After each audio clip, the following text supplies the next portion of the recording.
Hey everyone, welcome to the Tellor Community Call, October 26th, 2021. Thanks everyone for joining. So yeah, should be a quick call, but lots to go over. First, just before we get into it, the big news is starting today at 2 p.m., so in a few hours, you can vote on the ample fourth proposal. So if you are a fourth holder, you can vote to add Tellor as an oracle. You guys can go look at the proposal. Basically, they use Chainlink in their own centralized oracle, and they're looking to add Tellor as a third.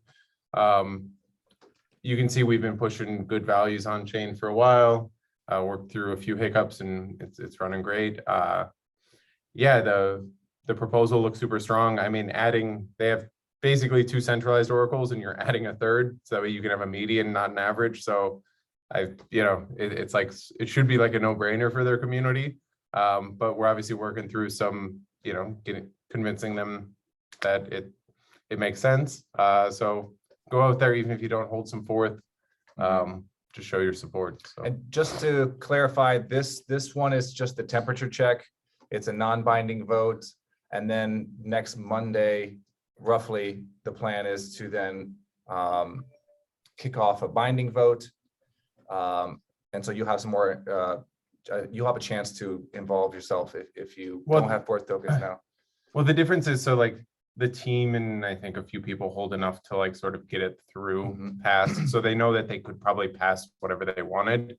They just they're sort of staying out of the snapshot vote and making sure that it's something the community wants.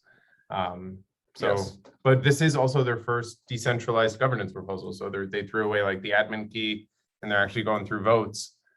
Even if they do know a lot of people who hold a lot of tokens, it's a huge step for their community in the right direction, and it's awesome to be a part of it. It's going to be huge if we can be that first milestone for them, and it's a big milestone for us. So yeah, it'll be our biggest implementation. It'll be cool. And then so definitely go vote if you guys need instructions on how to do it. I'm thinking maybe tomorrow, like I'll vote tomorrow on the community call, or I'll like record me voting, or maybe you can. Well, maybe we should all vote at 2 p.m. today. That way we can start it off with a bunch of. Well, I don't know if it's 2 p.m. our time or it might be Pacific. Okay. So then you'll be. Yeah, we'll see. But you're going to be traveling to Portland. That's a different topic, but yeah, we'll record something of us voting and show you guys how to do it. At least maybe tomorrow on like our dev call or something. I can just quickly record it. As a walkthrough, it's clicking a button, so it's really easy. It'll be like, we could make like a 5-second video. Okay, we're gonna vote and done. So it'll be good. But yeah, that also brings, thank you for mentioning it, Ryan and I will be going to Portland coming up. So if you're going to be there for EthPortland, hit us up. But Ryan is now a world traveler. Him and Brenda just got back from Portland. Guys, you guys want to give us a quick synopsis? Lisbon. Oh, Lisbon. What did you say? Portland. Portland. I think I made that same mistake earlier too. Lisbon, Portland. Portland, Portugal. Yeah. Portland and Portugal, yeah. Same. So how was the trip?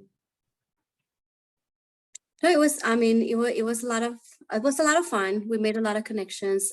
It was a hackathon. So, and surprisingly, it was packed. They rented a venue with 5 floors and a bunch of rooms for people to hack on. And it was surprisingly, at least because it was such a last minute event, or it felt like it was, but all of the rooms were packed everywhere. I think at some point I had to, I crashed somebody's room because I literally just needed a chair to like review a PR. And it was great. It was full of people. Everybody was building. We learned a lot. I feel there's two of the biggest things that I get out of hackathons or events, conferences. The main one is definitely marketing and putting Tellor out there and branding. But then the second thing, it's also doing some market research and figuring out what people and where the space is going. Aside from that, obviously, we talked to a lot of people. We try and talk, we talked about Tellor to many people and just trying to make sure that they can recognize our brand as much as they do others. We had contact with a lot of our partners, or the few of our partners. I met with Liquidity again, with their CTO this time instead of their CEO. I didn't see anybody from Ample. They I weren't don't up there. remember seeing anybody from Ample there.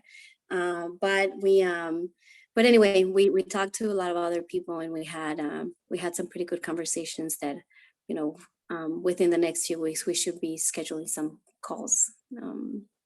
Nice.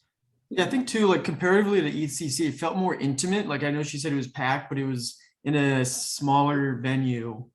It was a beautiful venue. Like some of the ceilings were just like, this thing was not painted in the last 500 years. But it was, yeah, it just felt, felt like a really good place to be. It was like obviously a very, building focus. It was a hackathon, but just the Ethereum Foundation was one of the people that put it together. So you just saw a lot of those people around. Which just felt like you were in good company. A lot of really smart people. And I thought it was cool. Teller was we were all wearing our shirts, both wearing our shirts each day. And we definitely got some good eyesight. Was Vitalik there? No, Didn't see him. I didn't see him. He does go to quite a few of them. Cool. Yeah, but apparently a lot of the people from Berlin moved to Lisbon. So Yeah. Berlin used to be a big hub for crypto, and a lot of them are there now. So that's one of the reasons that even though it was sort of like last minute, it actually had a really good turnout. But yeah, anyway. I feel like Portugal's, I hear it like a lot in libertarian circles that like Portugal's a good place to move. Well, yeah, they have there's no tax on cryptocurrency right now. I think they just haven't made any decisions on it, but it's enough to maybe. make people go. Yeah. So Yeah, Japan, but we can move on. I mean, the weather was like perfect. Like there wasn't a cloud in the sky. It was like not humid at all. It was just perfect. So definitely enticing. Yeah, and they have like water, like I don't know what goes through there, but there's water very nearby, and then there's a lot of mountains or a lot of like hills. Yeah, it's very hilly. It's called the so you City get of a little Seven bit of Hills. Wow. Cool. Romantic. Very cool. Well, thanks for representing Teller so well out there. It sounds like you guys had a great time. Other things, how was Shrem? How was your experience with Oh Shrem? yeah, I was on the Charlie Shrem podcast yesterday. If you guys listened, it was like a live. It's like a half hour, but we like touched on so many different topics that we didn't really get too deep into them. It was really good. He was super nice. Yeah, so he's actually coming up to Baltimore in a few weeks, so we're gonna try and get together. He's in New York. No, he's actually in between Tampa and Fort Myers down there. Oh, he's in So Florida. Okay, yeah. that makes sense. So probably a few hours away from you, Ryan. But yeah, it'll be if I go down, I'll go visit him. But yeah, he was super nice, super cool. It was a great conversation. We touched a little bit on just, Teller's history, what Teller does, decentralization in general. Would love to kind of get into it more. And Yeah, you did a good job. And that was one of the more high profile podcasts we've been on, or you've been on. yeah, So. I had no idea it would be a video. That was weird. He just So. showed up in his PJs and Yeah, boxers. it was.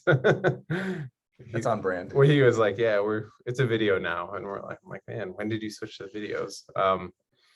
But it turned out really well. So Yeah. Well, he had his whole setup. He had Yeah. crazy purple lights and the microphone there. I know. So a little bit hard to compete with. So It's okay. But yeah, so there's that.